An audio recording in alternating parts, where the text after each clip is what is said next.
우리 오늘 수요일 오전 예배 하나님께 나아가도록 하겠습니다. 우리 195장 함께 찬송 드리면서 하나님께 예배 드리도록 하겠습니다. 성령이여 우리 찬송 부를 때 함께 찬송합니다.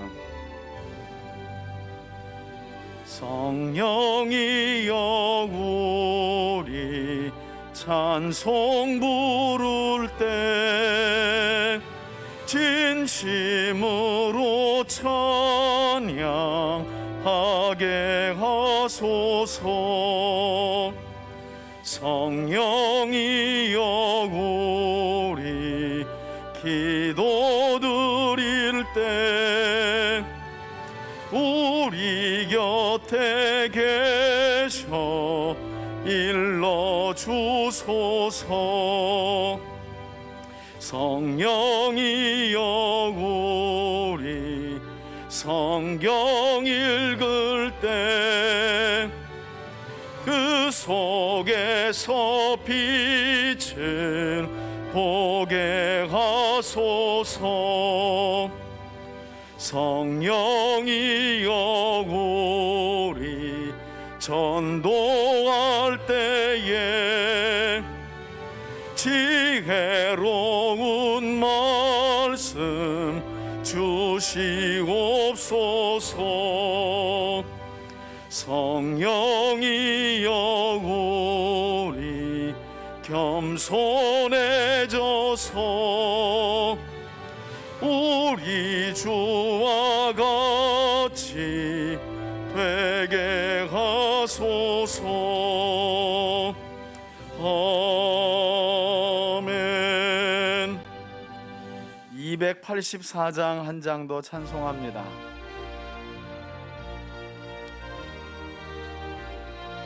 오랫동안 모든 죄 가운데 빠져 오랫동안 모든 죄 가운데 빠져 더럽기가 한량 없던 우리들 아무 공로 없이 구원함을 거둬 하나님의 자녀 지금 되었네.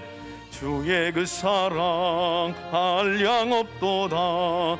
찬송할지어다 예수의 공로. 주의 그 사랑 한량 없도다. 찬송할지어다 예수의 공로. 주의 보혈로서 정결하게 씻겨 죄악에서 떠난 몸이 되었고 세상 근심 구름 간 곳 없어지니 하나님의 빛이 영화롭도다. 주의 그 사랑 아멘 한량 없도다. 찬송할지어다 예수의 공로. 주의 그 사랑 한량 없도다. 찬송할지어다 예수의 공로. 죄의 깊은 잠과 뜬 세상의 꿈을 어서 깨어나라 나의 친구여. 은혜 받을 날과 구원 얻을 때가 지금 온 세상에 선포되었네. 주의 그 사랑 한량 없도다. 찬송할지어다 예수의 공로. 주의 그 사랑 한량 없도다. 찬송할지어다 예수의 공로. 아멘. 오늘 우리가 함께 나눌 하나님의 말씀은 요한복음 3장 1절에서 8절까지의 말씀입니다. 천천히 읽습니다. 그런데 바리새인 중에 니고데모라 하는 사람이 있으니 유대인의 지도자라. 그가 밤에 예수께 와서 이르되 랍비여 우리가 당신은 하나님께로부터 오신 선생인 줄 아나이다. 하나님이 함께 하시지 아니하시면 당신이 행하시는 이 표적을 아무도 할 수 없음이니이다. 예수께서 대답하여 이르시되 진실로 진실로 내게 이르노니 사람이 거듭나지 아니하면 하나님의 나라를 볼 수 없느니라. 니고데모가 이르되 사람이 늙으면 어떻게 날 수 있사옵나이까? 두 번째 모태에 들어갔다가 날 수 있사옵나이까? 예수께서 대답하시되 진실로 진실로 내게 이르노니 사람이 물과 성령으로 나지 아니하면 하나님의 나라에 들어갈 수 없느니라. 육으로 난 것은 육이요 영으로 난 것은 영이니 내가 내게 거듭나야 하겠다는 말을 놀랍게 여기지 말라. 바람이 임의로 불매 내가 그 소리는 들어도 어디로 와서 어디로 가는지 알지 못하나니 성령으로 난 사람도 다 그러하니라. 아멘. 드디어 시끄러웠던 대선 모든 선거 기간이 끝나고 이제 오늘 투표하는 날입니다. 오늘 이후로는 제가 지난 주일에도 말씀드렸다시피 더 이상 이제 나라가 분열되고 갈등되면 안 돼요. 누가 뽑히든지 또 훌륭한 지도자로 세워질 수 있도록 기도하는 것이 또 리더십에 따르는 것이 성숙한 그리스도인의 모습인 줄 믿습니다. 여러분, 오늘 설교 제목은 영생을 갈망한 니고데모. 사실 복음서를 읽어보면 특별히 오늘 우리가 함께 살펴볼 니고데모라는 사람은 요한복음에만 기록이 돼 있어요.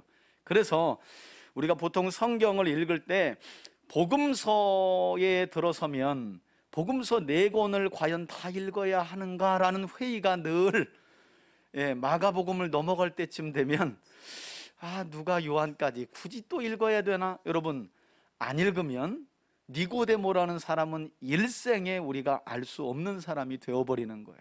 니고데모라는 인물은 복음서 안에 요한복음 안에서만 기록이 되어 있기 때문이죠. 그래서 오늘은 하나님의 사람들 21번째 시간으로 니고데모에 관한 말씀을 함께 좀 살펴보려고 하는데요. 여러분, 성경 안에 기록된 하나님의 사람들의 믿음이 자라가는 과정, 한번 따라합시다. 믿음이 자라가는 과정. 믿음이 자라가는 과정을 보게 되면 크게 두 부류로 나누어서 살펴볼 수 있어요. 첫 번째 부류는요, 믿음이 급속히 아주 전격적으로 변화되는 그런 사람들의 모습을 봐요. 대표적인 인물 하면 사도행전 9장에 나오는 사도 바울 같은 사람이죠. 다메섹 도상에서 부활하신 예수님을 만나서 그냥 좀 비유하자면 횟가닥 사람이 변하듯이 부활하신 예수님을 만나고 그냥 사람이 단번에 아주 급속하게 확 전격적으로 바뀌는 그렇게 믿음을 갖는 사람이 있는가 하면, 반대로 믿음이 아주 점진적으로 변화되는 그런 사람들이 있어요. 시간을 두고 서서히. 오늘 우리가 함께 살펴볼 니고데모라는 사람이 바로 후자의 믿음의 과정을 거친 사람이에요.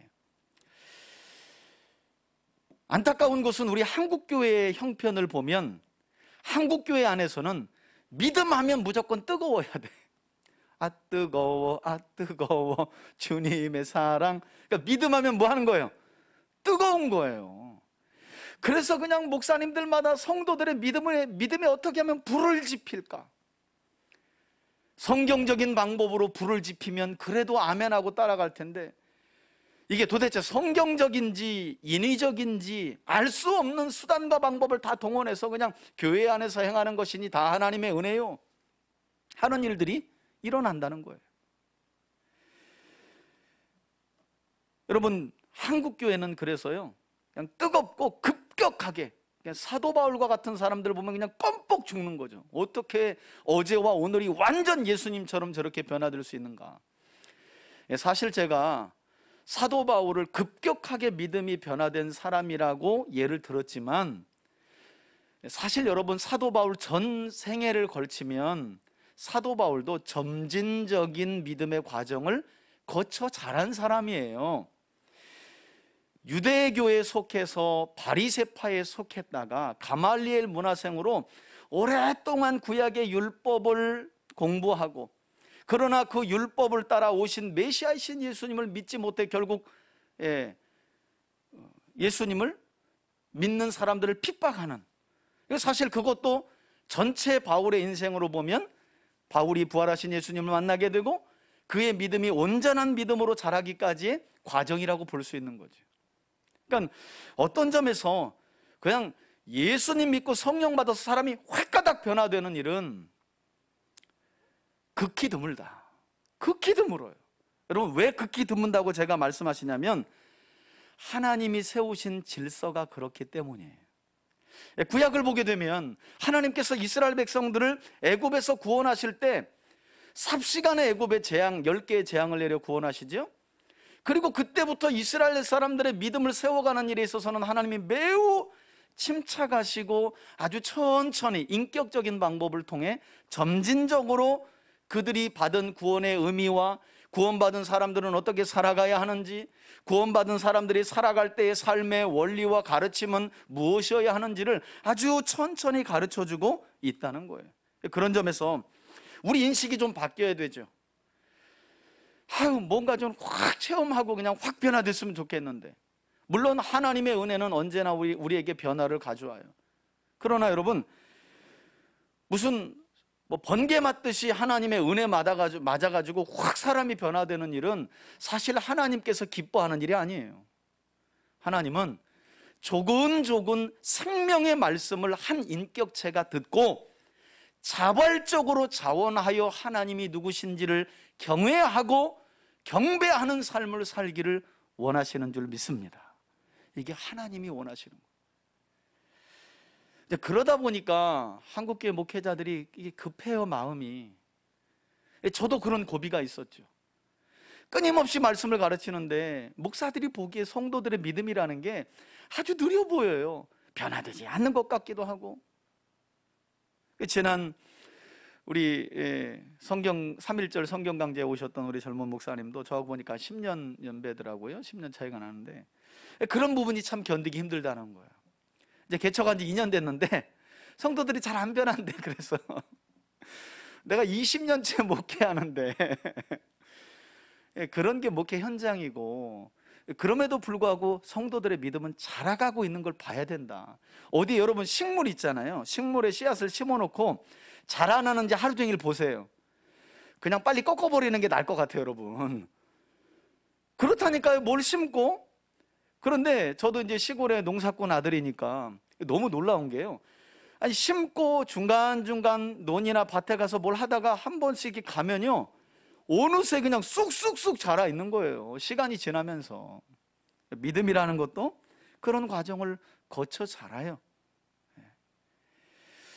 자, 이렇게 믿음이 점진적으로 변화되었던 사람들 중에 대표격인 사람이 오늘 저와 여러분들이 함께 살펴볼 니고데모라는 거예요. 자, 그럼 니고데모는 어떤 사람이었느냐? 여러분, 니고데모라는 사람의 이름의 뜻은요, 니고데모라는 이름은 백성들의 정복자. 좀 위험 있는 이름이죠, 그죠? 백성들의 정복자라는 이름의 뜻을 가지고 있는데요, 뿐만 아니라 오늘 본문과 복음서 전체 안에 기록된 내용을 보게 되면 니고데모는 예수님 당시 유대인들에게 존경을 받았던 유대교 종파 중에 하나인 바리새파에 속한 사람이었다라고 성경은 우리에게 니고데모에 대한 정보를 가르쳐주고 있어요.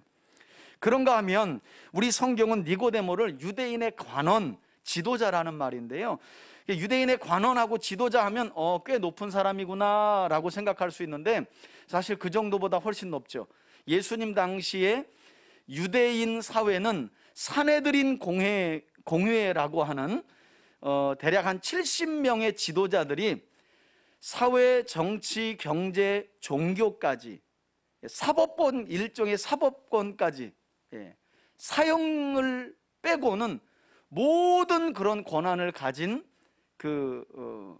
이 권력이 사내들인 공의에 있었는데 니고데모가 바로 그 70명에 속하는 사내들인 공의의 공회원이었다는 거예요. 그러니까 예수님 당시 유대 지도자들 가운데 한 사람인 거예요. 최고 지도자들 가운데 한 사람이 바로 니고데모였다는 거예요. 그런 점에서 학자들은 예수님 당시에 이 정도의 높은 권력을 가지고 있었다면 니고데모는 재력도 상당히 있었던 사람이었을 것이다. 당연하죠.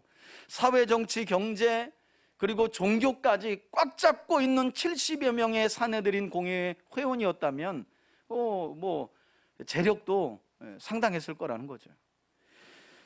여러분, 성경에는 이런 니고데모가 어떤 과정을 거쳐 당시 사내들인 공회의 회원이 되었는지에 대한 설명은 우리에게 하고 있지 않은데요, 요한복음에 기록된 니고데모에 대한 내용을 보면 그래도 니고데모가 어떤 사람인지를 우리가 추정할 수 있도록 성경은 우리에게 단서를 제공하고 있어요. 특별히 이제 마지막 부분에 가서 우리가 함께 살펴보기도 하겠지만 한번 따라합시다. 니고데모와 밤의 연관성. 여러분, 니고데모 하면 밤이에요. 그렇게 기억하시면 돼요. 성경은 아주 의도적으로 그렇게 못 박아놨어요. 니고데모 하면 뭐라고요? 밤을 기억하시면 돼요. 이게 그냥 단순한 말이 아니라 오늘 본문만이 아니라 마지막 복음서의 기록에도 밤에 찾아왔던 니고데모 이래요. 그러니까 니고데모 하면 수식어로 뭐가 붙는다고요? 밤을 기억하시라는 거예요. 오늘 3절 말씀을 보면 유대 관원이었던 니고데모가 예수님을 찾아왔던 시간이 언제였다 그래요? 바로 밤이죠. 밤중에 예수님을 찾아왔다는 거예요. 그래서 학자들은 어떤 의견을 내놓느냐, 왜 유대의 최고 지도자였던 니고데모가 밤중에 예수를 찾아왔겠느냐.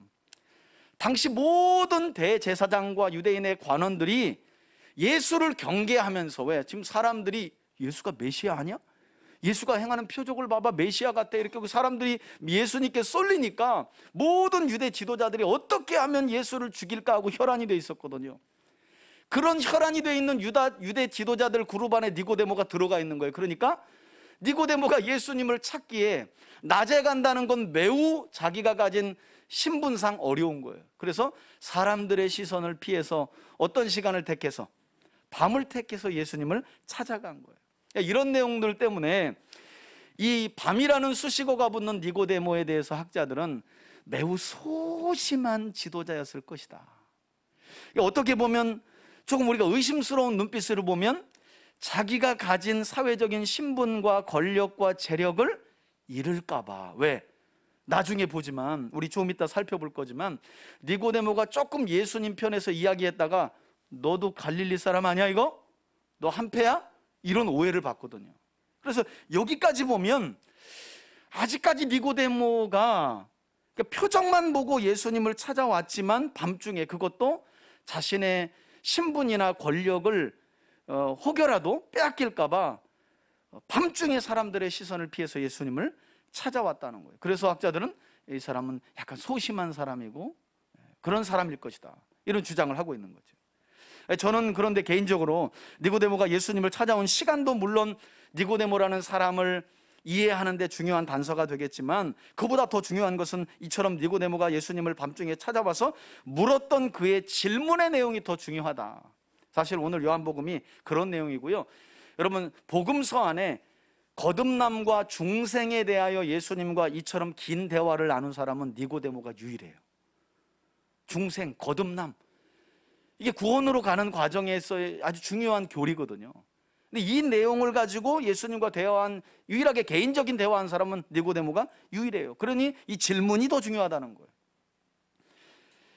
여러분, 오늘 본문 2절 말미를 보면 니고데모는 무엇을 보고 예수님을 밤중에 찾아왔다 그래요? 예수님이 행하신 뭘 봤대요? 표적을 봤다 그래요. 그리고 이러한 표적은 니고데모의 말에 따르면 하나님이 함께 하시지 않으면 일어날 수 없는 표적이라고 니고데모가 예수님을 찾아와서 말해요. 라삐요, 유대인의 선생이요, 이렇게 예수님께 부른 뒤에 밤에 찾아와가지고, 내가 낮에 당신이 행하는 일을 봤는데 이런 일은 하나님이 함께 하시지 않으면 도무지 일어날 수 없는 그런 표적이요. 여러분, 이 말은요, 당신이 메시아 아니요, 이런 말인 거예요. 이런 의미가 담겨져 있는 거예요. 약속된 메시아가 아니면 이런 일을 행할 수 없어서 내가 이 표적이, 도대체 이 표적을 행한 당신이 누군지 알려고 밤에 온 것이요, 이렇게 예수님께 말씀을 드리죠.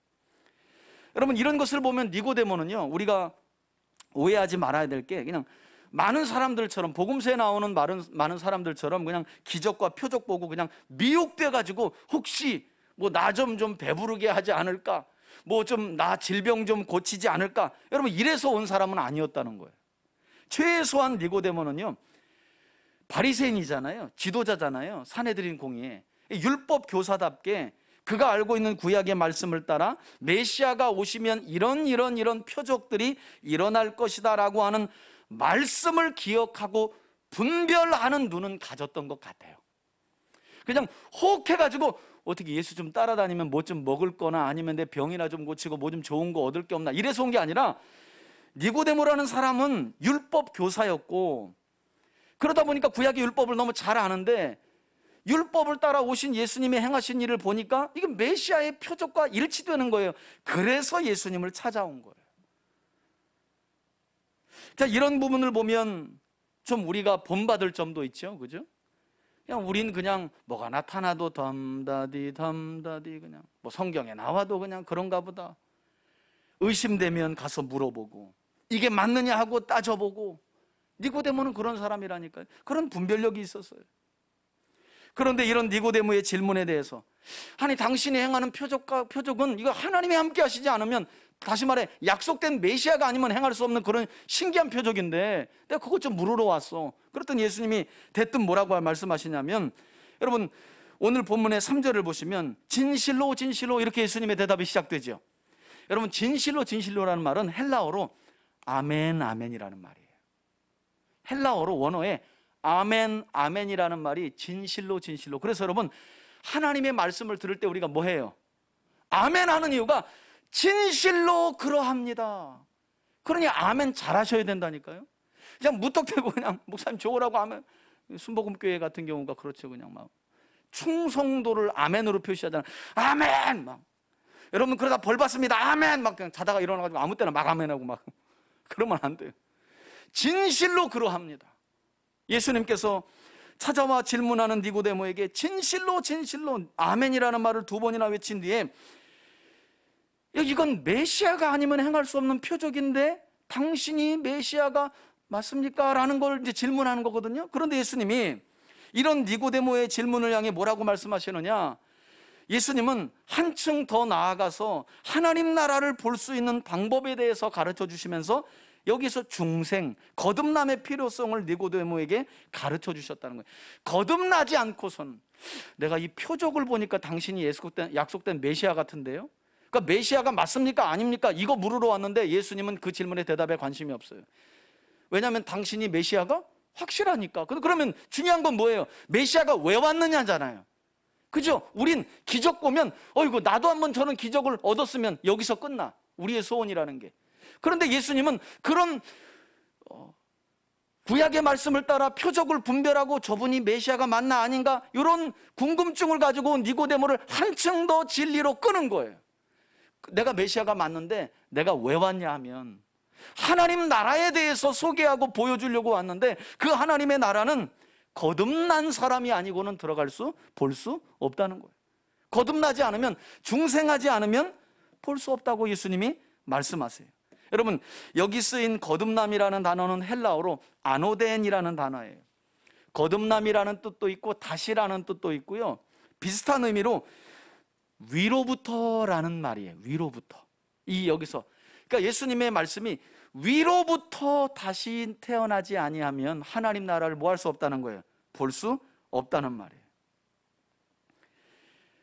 구약의 말씀을 듣고 표적을 분별하여 당신이 메시아이십니까? 이 질문을 가지고 온 니고데모에게 예수님은 한층 더 니고데모를 끌어서, 그래 내가 메시아가 맞는데 나 예수가 메시아로서 왜 왔는지 아느냐? 하나님 나라를 보여주러 왔다. 하나님 나라를 가르쳐주러 왔고 하나님 나라가 임했다는 사실을 가르쳐러 왔다. 그런데 그 하나님의 나라는 누가 본다고요? 거듭난 사람들이, 위로부터 다시 태어난 사람들이 볼 수 있다라는 놀라운 중생의 교리를 주님이 니고데모에게 가르쳐 주신 거예요. 안타까운 사실은 율법을 통해 메시아의 표적은 분별할 줄 알았던 니고데모였지만 정작 거듭남과 위로 태어남에 대한 예수님의 말씀은 전혀 깨닫지를 못해요. 그래서 나중에 동문서답하잖아요. 아니 내 나이가 몇 살인데 엄마 뱃속에 들어갔다 다시 나온단 말이에요. 그 위로부터 태어난다는 의미를, 구약의 율법을 달달달달달 외워가고 그 율법 교사였고 그 율법을 인하여 메시아의 표적도 분별할 줄 아는 니고데모였지만, 중생과 거듭남의 이 신비로운 하나님의 구원의 역사는 이해가, 이게 공부한다고 되는 게 아니거든요. 하나님의 선물로 주어지는 거기 때문에. 그러니까 율법 교사했던 니고데모가 이걸 몰라요. 여러분 마태복음 16장 16절 보면 우리가 잘 아는 구절이 나오죠. 예수님께서 제자들과 3년 공생애를 보내신 이후에 이제 마지막 기말고사처럼 제자들에게 묻잖아요. 야, 사람들은 나를 누구라고 하고 너희는 나를 누구라고 하느냐? 그때 베드로가 뭐라고 말합니까? 주는 그리스도시요 살아계신 하나님의 아들이십니다. 그때 예수님께서 하신 말씀이 뭐예요? 너 이거 학교 다녀서 안 것 아니다. 너 아버지가 가르쳐준 것도 아니고 누가요? 하늘 아버지께서 너에게 깨닫게 하시고 믿게 하신 거다. 그러니까 여러분 예수님이 누구신지에 대한 이 진리는요, 우리가 성경을 통해 깨닫지만 그 성경을 깨닫게 하시는 위로부터 주시는 하나님의 은혜가 아니면 불가능한 줄 믿으시길 바랍니다. 이 율법 교사인 니고데모도 그래서 달달달달달달 구약을 알고 메시아의 표적도 알아가지고 밤중에 궁금해서 찾아오는 것까지는 알았지만 도대체 예수님의 말씀을 알아먹질 못해. 그러니까 여러분, 신기한 거죠. 누군가에게는 하나님의 말씀이 살아있는 생명처럼 들려지고 믿어지고 그 말씀을 따라 살아가는 반면에 누군가에게는 안 들려. 도대체가 안 들려. 저는 제자 훈련할 때 이런 말씀을 들어요. 이렇게 들려드려요. 많은 경우 성도들이 그런 궁금증이 있어요. 요즘에 내가 정말 나는 구원받을 만한 믿음을 가졌는가? 목사님, 어떤 때는 제가 하나님의 진짜 자녀인가가 의심될 때가 있어요. 제가 여러 가지 이야기할 수 있지만 딱 하나를 이야기해요. 하나님의 말씀이 들려지십니까? 개인적으로 성경을 읽든 큐티를 하든 아니면 설교 시간에 하나님의 말씀이 선포될 때 그 말씀이 잘 들려집니까? 예수님이 뭐라고 말씀하세요? 내 양은 내 음성을 듣는다는 거예요. 여러분, 기도 많이 한다고 하나님께 속한 사람이 아니요, 하나님의 말씀이 들려진 자라야 하나님의 양떼라고 예수님은 말씀하세요. 그러니 내가 구원받은 사람이요, 내 안에 성령이 계신 사람임을 분별할 수 있는 가장 명확한 증거는 진리의 영을 통해 하나님의 말씀이 내게 들려지고 있다면 그 사람은 하나님께 속한 사람이 너무 명확한 거예요. 다른 거 가지고 검증할 필요가 없지요. 안타까운 건 니고데모가 율법 교사요 최고의 지도자였지만 위로부터 태어난 것이 뭔지를 몰라요. 중생, 거듭남, 구원에 대해서 모르는 거예요. 그래서 주님이 그와 같이 가르쳐 주신 거죠. 그래서 4절에 보니까 니고데모가 황당해하면서 예수님을 향해 뭐라고 대답해요? 아까 말씀드린 것처럼 지금 내 나이가 여러분, 유대 관직에 들어가려면 최소한 니고데모는 예수님보다 나이가 훨씬 더 많은 사람이에요. 예수님은 이 당시가 30살쯤 된 거잖아요. 니고데모는 사내들인 공회에는 젊은 사람이 들어갈 수 없는 거예요. 최소 예수님보다 한 10년 이상은 연배가 많아요. 그러니 얼마나 예수의 말이 우스워요. 내 나이가 몇 살인데 엄마 뱃속에 들어갔다 다시 태어난다는 말이요. 왜? 아노덴이라는 말을 못 알아들었어요. 하나님의 자녀로 태어난다는 건 엄마 뱃속에 들어갔다 다시 나온다는 것이 아니라 하나님의 은혜의 성령을 통해 새롭게 다시 태어난다는 사실을 니고데모도 알지 못했던 거예요. 그래서 반문을 하는 거죠. 그런데 여러분, 이때 예수님이 뭐라고 말씀하시느냐, 5절을 보시면 예수님은 이런 니고데모를 향해 위로부터 난다는 것, 곧 거듭난다는 것은 두 가지로 예수님이 설명하죠. 하나는 회개의 물 세례와 또 하나는 어떤 세례? 성령을 통한 세례를 통해 완전하게 새로워지는 것이 아노덴, 위로부터 다시 태어난다는 것이다 라는 사실을 예수님이 가르쳐 주셔요. 그러면서 예수님은 구약의 선지자들이 자주 사용하신 언어 유희를 사용하죠. 여러분, 저를 한번 보세요. 이래도 니고데모가 못 알아들으니까 예수님이 한 단어를 사용하세요. 유대인들이 사용했던 그 단어가 한번 따라합시다. 푸뉴마라는 헬라어는요, 두 가지 의미가 있어요. 하나는 바람, 하나는 성령. 그래서 성경에서 바람도 푸뉴마로 쓰여 있고요, 성령도 푸뉴마로 쓰여 있어요. 이 두 가지 의미가 푸뉴마라는 한 단어 안에 들어가져 있어요. 그래서 주님은 이 푸뉴마라는 단어를 가지고 깨닫지 못하는 니고데모를 깨닫게 하세요. 뭐라고 깨닫게 하시느냐? 예수님은 이 푸뉴마라는 단어를 사용해서 푸뉴마인 바람의 움직임을 사람의 눈으로 알 수 없는 것처럼 푸뉴마인 성령을 통해 거듭난 사람도 이처럼 사람의 눈으로 알 수 없다. 바람이 임의로 불매 임의로 가는 것처럼 푸뉴마인 바람이 임의로 불매 임의로 가서 어디로 바람이 움직이는지 우리가 알 수 없는 것처럼 푸뉴마인 성령을 통해 거듭난 사람도 우리가 눈으로 확인할 수 없다라는, 뿐만 아니라 9절에서 예수님은 어떻게 그러한 일이 있겠습니까? 라고 묻는 니고데모의 마지막 질문에 대해서 예수님 자신이 모세 당시 광야에서 들렸던 노뱀처럼 결국 십자가에 달려 죽으시며 몸 찢기시고 피 흘리심을 통해서 이처럼 위로부터 태어난 자들에게 영생과 구원을 주실 분이라는 사실까지, 이런 놀라운 복음까지 니고데모에게 가르쳐 주세요. 그리고 한층 더 나아가죠. 그래서 지금도 모든 교회가 요절처럼 알고 있는 그 말씀, 요한복음 3장 16절의 말씀도 여러분 놀랍게 니고데모와의 대화 속에 하신 말씀이었어요. 우리 3장 16절 한번 읽어볼까요? 시작. 하나님이 세상을 이처럼 사랑하사 독생자를 주셨으니 이는 그를 믿는 자마다 멸망하지 않고 영생을 얻게 하려 하심이라. 여러분, 이 복음 중에 복음인 놀라운 말씀을 니고데모와의 대화 속에서 예수님이 전해주신 거예요. 하지만 요한복음은 이렇게 니고데모가 밤중에 찾아와서 예수님과 나누었던 이 중요한 중생의 교리, 거듭남의 대화를 통해서 니고데모가 예수님의 말씀을 결국 깨달았는지 깨닫지 못했는지에 대한 설명은, 결론은 우리에게 주고 있지 않아. 좀 궁금하더라고요. 예수님이 지금 단순한 표적을 보고 저분이 메시아 아닌가? 요 호기심 때문에 왔던 니고데모를 꽉 붙들고 너 잘 왔다.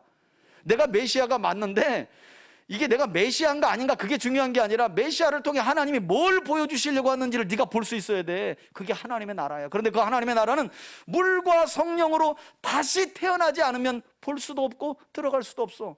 그랬더니 아니 내 나이가 지금 몇인데 어머니 뱃속에 들어갔다 또 나와요. 아니 그게 아니라 푸뉴마라는 바람이 어디로 왔다가 어디로 가는지 바람은 우리 눈에 안 보이는 것처럼 푸뉴마라는 성령을 통해 위로부터 태어난 사람들도 우리 눈으로는 식별이 불가능해. 예수님이 거기까지 가르쳐 주신 거예요. 그러면서 예수님이 오신 이유, 세상을 심판하러 오신 것이 아니라 영생을 얻도록 내가 왔다. 하나님 나라를 통해서 그걸 가르쳐 주신 거예요. 여러분, 안타까운 사실은 말씀드린 것처럼 니고데모가 결국 이 예수님의 말씀을 깨달았는지 안 깨달았는지 이 본문 안에서는 설명을 안 해놔요. 그냥 예수님의 일방적인 답변으로 그냥 끝내요. 우리 마음이 좀 시원하려면 니고데모가 그 자리에서 꼬꾸러져 예수의 말씀을 깨닫고 주님 저에게 중생을 주옵소서 하고 그리고 중생을 받고 기쁨으로 돌아갔다라 그러면 참 좋은데 예수님의 대답으로 끝나요. 여러분, 이 이후에 요한복음 7장을 보면 니고데모 이야기가 한 번 더 나오거든요, 중간에. 근데 여기는 어떤 내용들이 기록되어 있냐면 이제 더더욱 유대 지도자들이 예수님을 경계하기 시작해요. 왜냐하면 더 많은 사람들이 예수님이 행하시는 표적을 보고 야, 저분이 행하는 표적을 보니까 저분 메시아 아니냐고 더 많은 사람들이 붙은 거예요. 이때가 유대인의 절기 초막절이었기 때문에 더 많은 인파가 몰렸어요. 유대 지도자들은 아주 긴장한 거죠. 왜? 엄청나게 많은 인파가 절기 때문에 모였는데 여기서 자칫 잘못하면 예수님이 완전히 메시아라는 사실이 드러나가지고요, 사람들이 다 예수님께 몰리게 생겼거든요. 그래서 유대 지도자들이 어떤 관계를 생각해내느냐, 자기 수하에 있는 아랫사람들을 예수님께 붙여요. 너희들은 지금부터 예수가 저 메시아라고 자칭 우겨대는 예수가 뭘 하는지 감시해라. 그리고 나서 이 아랫사람들이 돌아와서 유대 지도자들에게 보고합니다. 우리가 보니까 예수가 행하는 일을 따라다니면서 감시했는데 이분이 보통 분이 아닙니다. 이분은 보통 사람과 다릅니다. 이 이야기를 유대 지도자들이 듣고요, 그리고 그들 중에 있던 바리새인들이 듣고 이런 미친놈들, 아니 감시하라고 보냈더니 니들도 믿냐? 이런 말을 요한복음 7장에서 하고 있는 내용이 나와요. 그러면서 바리새인들이요, 이 감시한 이 아랫사람들을 아주 핀잔을 줍니다. 핀잔, 야 너희도 예수에게 미혹됐냐? 라고 하면서 어떤 말을 이 바리새인들이 덧붙이냐면 예수를 따르는 자들은 율법을 아예 모르는 자들이요, 이렇게 말하면서요, 이런 자들은 하나님께 저주가 있을 거야. 아주 격앙된 어조로요 저주를 선포해요. 그 자리에서 바리새인들이 예수가 메시아라고 뭐 특별하다고, 이것들도 이거 미쳤구만. 예수를 메시아로 믿는 사람들은 율법 모르는 사람들이고 그런 사람들은 다 하나님께 저주받아 하고 끝냈다는 거예요. 여러분, 그런데 얘기가 여기서 끝나지 않아요. 그 자리에 있었던 누군가가 이야기 중간에 나서요. 그 사람이 바로 유대 관원이었던, 사내들인 공의회 회원이었던 바리새파에 속했던 지도자 니고데모가 나섰다고 성경은 이야기해요. 그러면서 니고데모가 약간은 예수님의 편을 드는 것처럼 어떤 뉘앙스의 말을 하느냐, 아니 우리가 율법 교사 아니냐, 율법에는 어떤 사람을 데려와서 그 사람이 행하는 말이나 행동을 보기 전에는 함부로 판단하거나 심판하는 일이 없는데 왜 당신들은 율법을 알면서 예수라는 사람의 말을, 이 사람들의 말만 들어보고 저주하고 함부로 판단하느냐? 이렇게 니고데모가 약간 예수님을 이렇게 예수님 편에서 이야기하는 내용이 나와요. 근데 여러분, 이 말 때문에 니고데모가 같은 유대인들에게 같은 바리새파 사람들에게 공격을 당해요. 뭐라고 하냐면, 너도 그놈하고 한패 아니야? 예수하고 한패 아니야? 너 갈릴리 출신이지? 그랬더니 니고데모가 그 뒤로 아무 말을 안 해. 그래서 이런 거 보면 진짜 니고데모는 율법대로 살려고 힘썼기 때문에 이 말을 한 것인지, 진짜 앞서 예수님과의 만남과 대화를 통해 진짜 그 후에 거듭남과 중생을 은혜를 받아서 구원받는 믿음에 이른 사람인지 아직도 알 수 없다는 거예요. 이 중간 내용도 보면 뭔가 예수님 편에 있는 것 같지만 그냥 뭐 율법이 그런데 왜 율법에 따라서 하지 않느냐, 뭐 이 정도예요. 여러분, 이랬던, 그러니까 우리가 보기에는 믿으려면 그냥 확 믿어버리고 그냥 아니면 아니고, 여러분 우리 믿음이라는 게 그렇잖아요.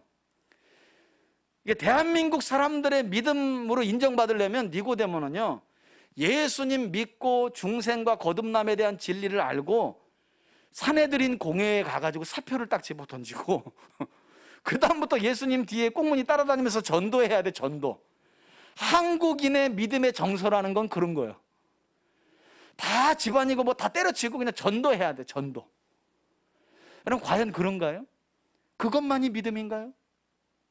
성경은 그렇지가 않아요.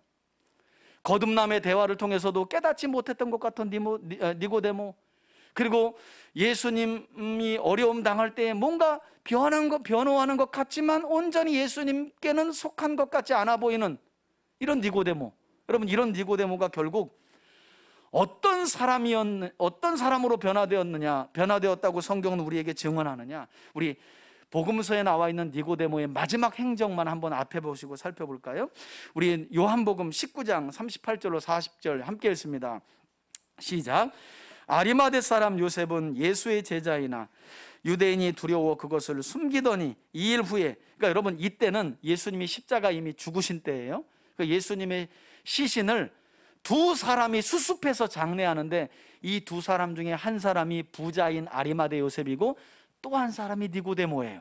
그걸 설명하는 거예요. 함께 읽습니다. 2일 후에 빌라도에게 예수의 시체를 가져가기를 구하며 빌라도가 허락하는지라 이에 가서 예수의 시체를 가져가니라. 이미 빌라도 총독은 예수님이 옆구리에 창을 맞고 물과피를 다 쏟고 이미 죽었기 때문에 이제 더 이상 예수가 위협이 안 돼요.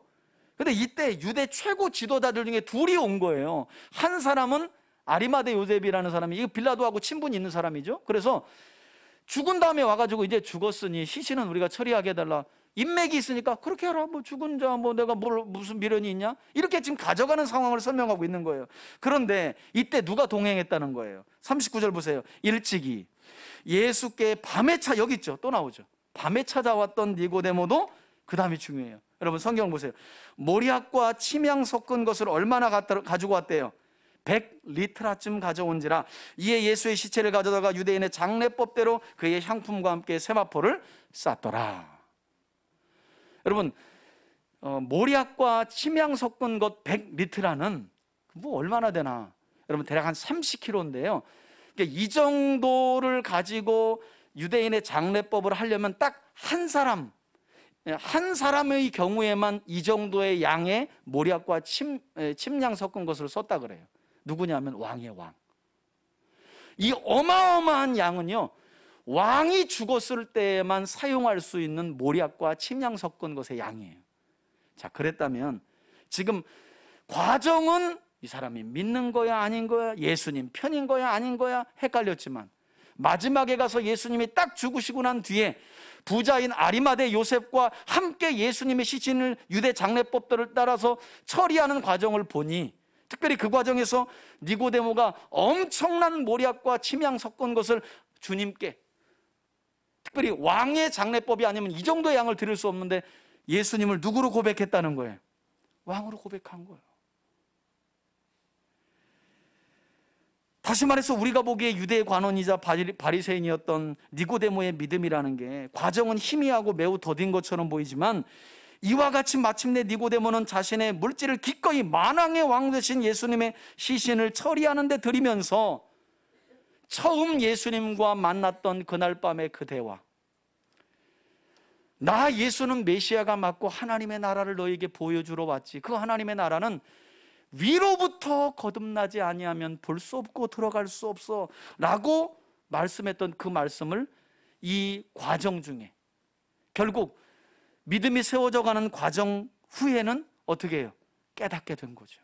그리고 진실로 거듭난 하나님의 사람임을 이처럼 스스로 증명했다는 거예요. 여러분, 예수님은 믿음을 통해 구원에 이르는 과정을 씨 뿌리는 자의 비유를 통해 설명하신 일도 있죠. 하나님의 말씀을 씨앗으로 비유하고 우리의 마음을 밭으로 비유해서 떨어지고 자라는 게 믿음이다. 그때 필요한 게 인내로 결실하는 거. 그러니까 믿음이라는 건 뭐가 성령이 오면 획가닥하고 사람을 변화시키는 게 아니요. 근본적으로 출생하게 하신 이후에는 왜 출생했는지, 누가 출생케 했는지, 다시 출생한 이후에는 어떤 삶을 살아가야 되는지 우리 안에 계신 성령님은 진리의 영으로 우리를 진리 앞으로 인도한다는 사실, 그걸 간과하면 그 사람은 절대 하나님께 속한 사람으로 살아갈 수 없어요. 예수님만 그런 게 아니죠. 사도 바울은 고린도 교회에 보내는 서신서 안에서 고린도 교회 성도들을 향해 믿음이 자라가는 과정에 대해 어떻게 설명합니까? 나는 하나님의 말씀을 너희들에게 심었고 내 뒤에 온 아볼로는 물을 주었을 뿐이고 하나님은 자라게 한다는 거예요. 여러분, 믿음은 이런 거예요. 믿음은 그냥 성령이 와서 획가닥 사람을 미친 듯이 변화시켜서, 여러분, 그러려면 성경이 이렇게 두꺼울 필요가 없죠.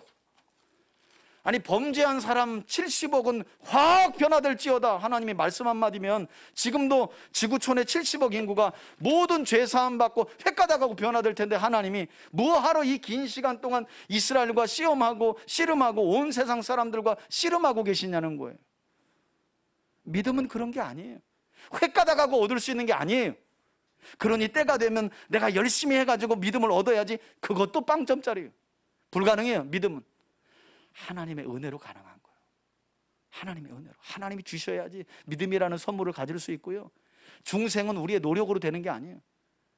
회개의 세례, 주의 말씀을 듣고 내가 죄인이구나, 나 같은 죄인은 영원한 사망에 빠질 수밖에 없구나, 그런 나 같은 죄인은 하나님이 사랑하셔서 죄 없는 독생자 예수 그리스도를 이 땅에 보내주시고 십자가에서 나의 죄를 대신해서 몸 찢기고 피 흘려 죽이시고 3일 만에 부활케 하심으로, 이처럼 의로우신 예수님을 믿는 우리에게 하나님은 그 의를 선물로 주시는구나.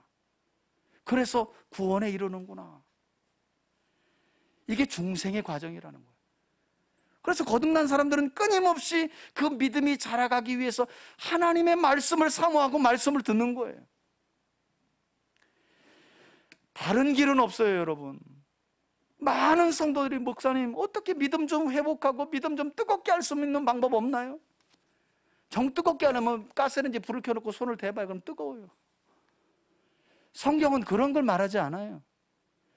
하나님의 말씀을 잘 듣고 깨달아가며 내게 주신 구원의 의미가 얼마나 값진 것을 알고 정말 아들의 생명을 바꾸어서 나를 살려주신 하나님의 은혜를 기억하며 하나님의 말씀을 따라 살아가는 매일의 삶을 통해 우리는 우리의 믿음이 점진적으로 자라가는 거예요. 여러분, 이런 과정이 없는 사람은 뭐부터 돌아봐야 되냐면 중생부터 돌아봐야 돼요. 어느 순간 내가 하나님의 말씀을 듣고 말씀을 읽든지 듣든지 말씀 있는 자리를 벗어나서 살아가고 있다면 무엇부터 돌아봐야 되냐면, 나는 과연 진짜 위로부터 거듭난 사람이 맞는가? 왜? 여러분, 위로부터 거듭난 사람이 아니면 진리의 영이 그 안에 없고, 진리의 영이 없는 사람은 진리로 인도함을 받지 않기 때문이에요. 그건 아주 중요한 말씀을 지금 제가 드리는 거예요.